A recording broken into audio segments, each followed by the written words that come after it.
This week, Alex is going to help a client with some financial reports and models.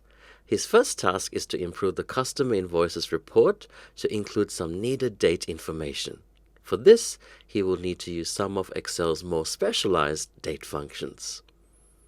The first thing that Alex is going to calculate is when the invoice is due.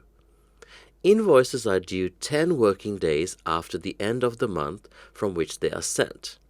So Alex has to create a calculation that will determine when each of these invoices are due.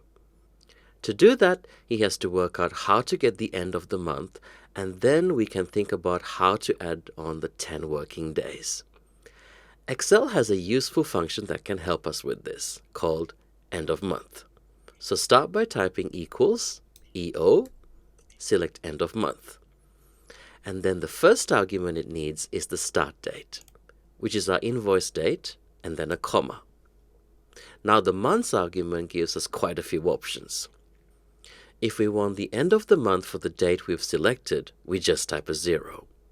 If we wanted the end of the month for the previous month, we could type a -1. And if we wanted the end of the month for this quarter, so 3 months' time, then we could use a 2. Seems a bit weird, but the counting starts from 0. But in this case, we want the end of this month. So we're going to type 0 and enter, and it worked beautifully.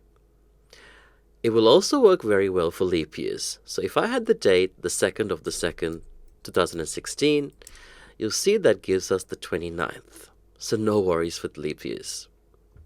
So that's half the problem solved. So now we need to add on our 10 working days. If it was just 10 elapsed days, we could do plus 10. But we want to factor in weekends and potentially holidays as well. To do this, we have two options, the WORKDAY function and the WORKDAY International function. They're very similar, and let's have a quick look at both of them. So if I click in here and type WOR and tab to select WORKDAY, you'll see the WORKDAY function expects 3 arguments. The start date, which we've calculated, the number of days we want to add, and you can even specify any holidays. WORKDAY International is a newer function. It was introduced in 2010, and it gives us an added bonus. So I'm going to select that one this time, and you'll see WORKDAY International is very similar. But it also allows us to specify when our weekends are. WORKDAY assumes it's Saturday and Sunday, but it's quite possible that in different regions or just different organizations, your weekends work very differently. So when I type a comma here, I'm going to put my 10 working days, and then a comma, and you'll see we get a whole lot of options we can choose from. If you go for the first one, you'll get Saturday, Sunday, but there are many other options as well. If, however, you have a unique situation, like maybe you have no weekends, or you take off Wednesdays and Sundays, then this function allows you another option, and that's to specify a mask. So for example, if I open my quotes, and I type 0, 0, 0, that means Saturday, Sunday, Monday are all working days. But Tuesday and Wednesday and Thursday are weekend days, and Friday is back to being a work day. You can specify your own combination. We're going to go for the simple option here, but it's nice to know you have the mask option.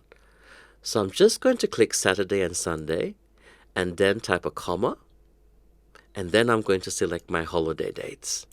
And it's a good idea to have them in your workbook. And don't forget to press F4 to lock those in place. I'm going to close my brackets and press Enter. And we've calculated our due date, 10 working days into the next month. And I can now double-click to copy that down. The other thing we want to do is send out reminders 2 months after the invoice date. So we need to be able to calculate our reminder date. We want to be able to basically add 2 to the month, and the function that will allow us to do that is the end date function. We type equals ED and tab to select end date, and then we click on our start date again. And we can specify the number of months to go forwards or backwards. In this case, we want to go forwards 2 months. So we're going to type 2. And that's all there is to it. But if we wanted to add on a year, for example, we could add on 12. So this is a very useful function in our financial models as well, and we'll see that later on. I'm going to press enter. There's our date exactly 2 months into the future, and we can double click to copy that down. So there are a few really useful date functions that are not so well known, but can really help enrich your models and your reports. Next up, we're going to look at some of the financial functions that you might find useful.